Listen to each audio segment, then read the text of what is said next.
Your lust is not a problem to be solved or a desire to extinguish from your existence. It's actually a tool to help you live the mystery of life. Because as a human being, trying to desire not to desire is still a desire.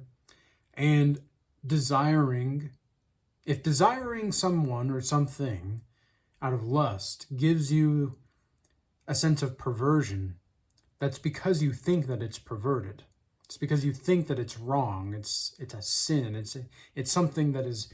Now, I'm not saying to go out and fornicate, or I'm not saying to go out and commit adultery, but what I'm saying is that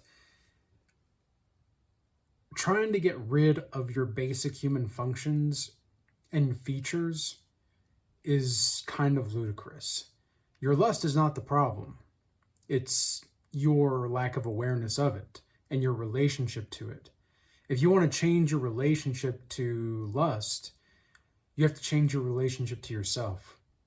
And this requires you seeing the energy in which you are giving yourself when it comes to trying to get rid of these things, like trying to get rid of lust or trying to see through this BS that is the lustful situation. And don't shame yourself for being lustful. I mean, that's part of the experience. It's part of who we are as human beings, is we're going to be lustful sometimes. But you find that after a while, you don't even really like it. You don't even really like to see the kinkiness or the weirdness of the like you can see the perversion and you can see the impurities, but you're not going to judge the impurities. And that's really when it comes into play, because nakedness in of itself is really only a perversion if you think that it is. Okay, just look at the Adam and Eve story. It was only when they knew they were naked that they felt like they had to hide themselves. But here I am, essentially I am standing before you naked in a way, simply because I'm not trying to hide anything anymore. I'm not trying to hide. Even when I was really trying to follow Jesus for the last 4 years, and I had my spiritual awakening 2018, 2017, and I had all of these experiences and I've gone through all these things, and yet I'm still here 9 years later thinking for the last 4 years I was, because I was grounded in Jesus and because I'm on semen retention and because I'm celibate, well, now I can go preach the gospel and the good news. I've done it. I've done it now. Now I can go out there and save the world through spreading the name of Jesus. But that's not really the point now, is it? It's not the point. The point is not to try to help people get rid of their desires. And this was one of my things that I saw it was like my duty to do this. I thought it was like I had to serve because I had to. I have to serve. I have to be like a servant to these people. And now it's not about that at all. I'm serving people because I want to. Because helping and serving people genuinely and meaning it is going to help me get closer to the soul of existence. It's going to help me get closer to God. Because there's no other way to help me get closer to God than to help you get closer to God. But it's not out of my motivation to try to help you get rid of something or to help you be something. It's just to recognize who you are. I'm not trying to placate to your own inhibitions anymore. Even though beforehand I didn't think I was, because based off of the data points that I had, I wasn't doing that. But now that I have more data points and I can see from different angles, it's weird what happens when you are able to drop ego a little bit.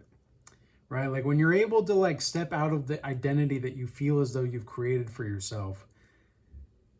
Because I used to think okay, I was Tad Like Tad, I don't know if many people know this, but my nickname was Tad growing up.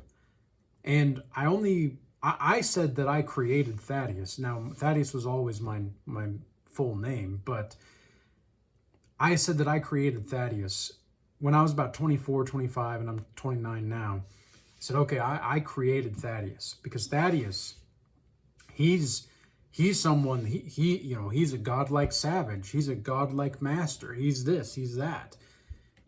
Not realizing that, like, subtly, ever so subtly, I'm still living in an attachment. And even with 4 years of semen retention, it's going to be 4 years next month on semen retention, and I've been celibate for like 5. So these years of refinement has been such a blessing. Like, it's number one, it's just been such a blessing to be able to grow closer to the soul of existence. But also now I'm doing it because I know that there's nothing better to do. There's really nothing better to do. And the more that you just ignore the reality, quote unquote, of what you think is supposed to happen, like if you think your reality is supposed to be like, oh, I'm not supposed to be lustful. Oh, but I'm still lustful. But I'm not supposed to be. Well, who says you're not supposed to? Well, I mean, the book says it. Where does the book say that exactly? Oh, well, the book says it here and here and here.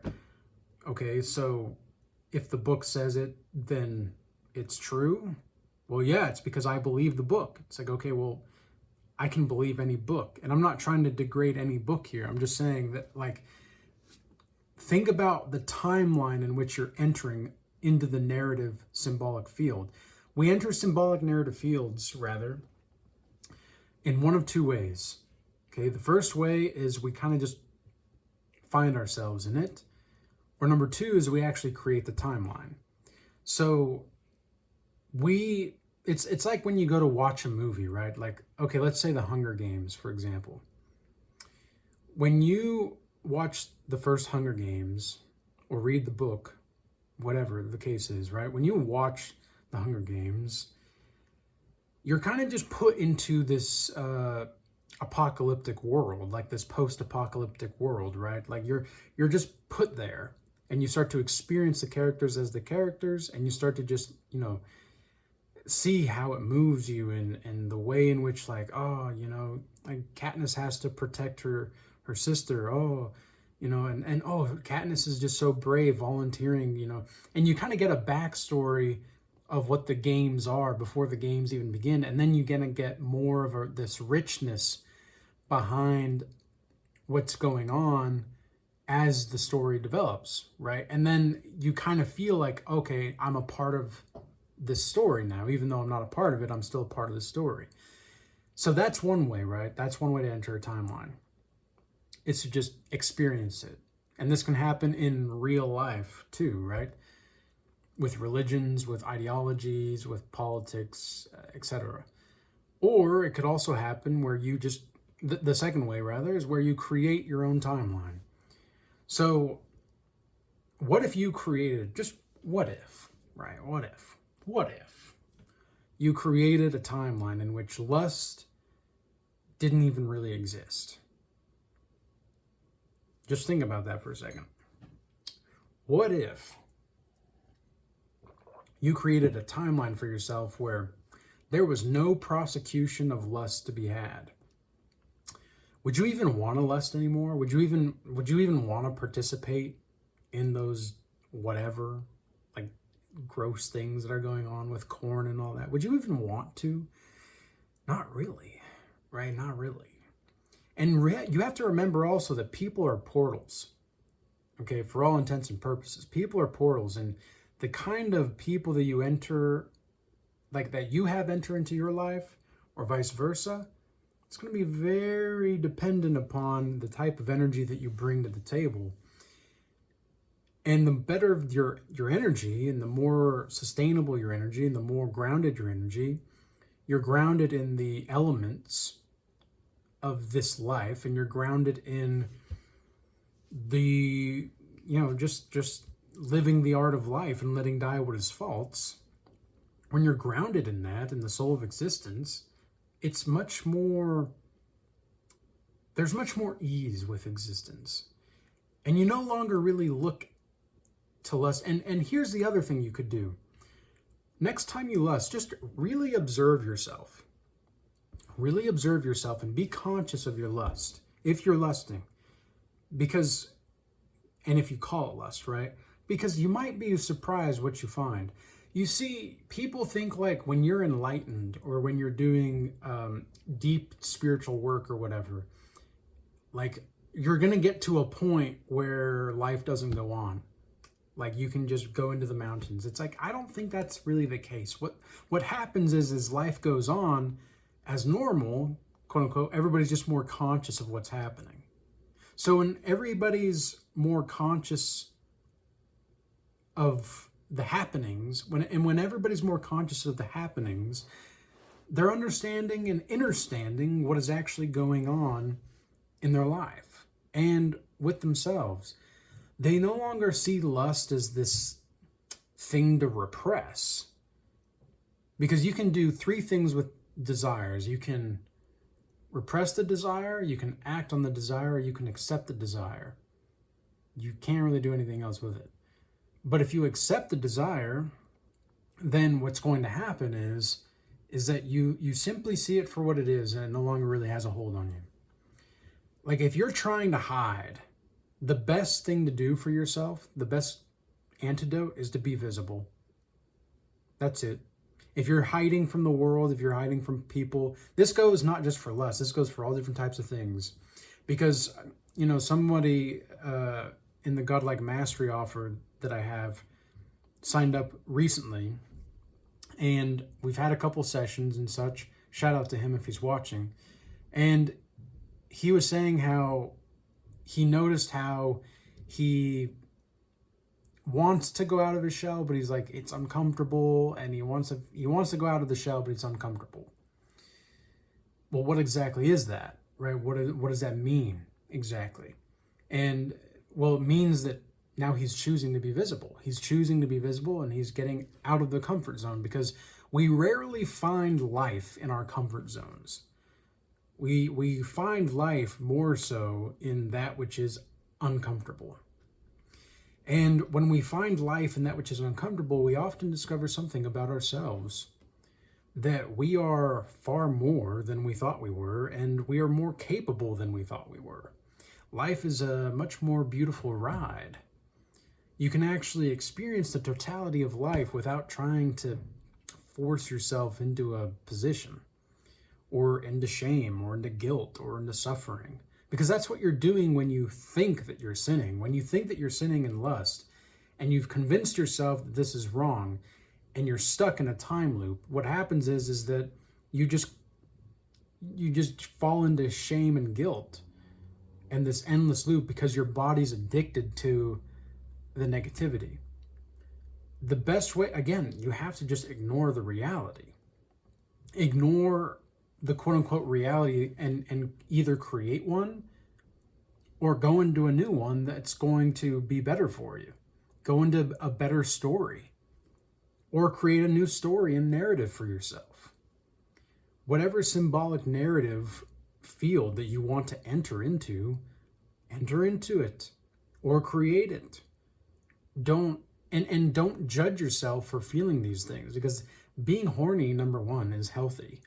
It's natural to be horny for anybody, especially if you're working out. Okay, I work out at least 6 days a week, minimum. Like 6 days a week minimum. I don't really take days off even on my days off. I'll go out, and it's not even like a crazy thing, but people count like walking in the mountains or something as like that's like a workout now. I mean, yeah, I could see how it could be, but anyway, I'm not like, I just do what I do, man. I just do what I do. I don't try to think about things too much when it comes to this kind of thing. And the reason being is because I find that to be more like a lion heart, and to have a lion heart, because I've talked a lot about this in my book as well, the book of Oldishness, there's a vision that I have in here where I meet a lion, and this lion teaches me certain things about how to have a lion heart and how to be bold as a lion, and yet, just act with this sense of majesty and regality. It's one of the reasons why Regal Change is the Regal Change brand, is because it took a regal change for me to recognize just how regal we really are. You were made from God and by God. Hello, you're amazing. You're awesome. Which means that lust, if we are really made by God, then lust is not, it's not supposed to be something that we fall into. It's something to be expressed in a healthy manner. There's a healthy way to express this. We don't have to confine ourselves to what we think or what we believe should be the case when it comes to lust. And again, I'm not telling you to go out there and do this and that with whoever and whatever, but what's the issue if you want to spend some intimate time with the person that you want to make a family with? What's wrong with that? I don't see anything wrong with that. Why would there be something wrong with that? And why would you have to wait until marriage? Technically speaking, a lot of people are going to get triggered by that. Oof, I can already feel it. A lot of people are going to get triggered by that. What I mean to say is not that marriage is wrong or bad. That's not what I'm saying at all. What I'm saying is that think about these concepts and where they come from. What are the presuppositions for entering into the timeline? And are those presuppositions really valid? That's like marriage, right? Like, ideally, we're not supposed to have sex before marriage. And yet it seems as though one of the reasons why divorce is so high nowadays is because we've been too liberal with this rule. And yet also the enforcement of it and the forcing of it has been what's caused the liberation in a way that's actually not liberating. It's a false sense of liberation. It's just exaggerated perversion. It's just exaggerated suffering, because suffering does not exist on the higher planes of consciousness. It just doesn't. And so when you're operating from a place of timelessness, why would you ever need to suffer? You don't have to suffer if you don't need to suffer. So why would you suffer? And why would you choose to suffer if you don't need to suffer? That makes no sense. So if you get to a place where it's I wonder what would happen if I create a timeline where I don't need to suffer from lust. Okay, well, what would that look like? Okay, now embody it. Bada bing, bada boom. You've created your own reality. Congratulations. It's really not that hard. Life doesn't need to be so complicated, and yet we make it so complicated because we think that there's a certain way that we have to do things or that we're supposed to do things, and that's just not the case. It's not the case at all. There's something more beautiful going on here. Lust is not guilty. You're guilty for thinking, number one, that you can even lust to begin with, really. And number two, that you're just shaming yourself. You're actively betraying your sense of purity because you think that you're impure.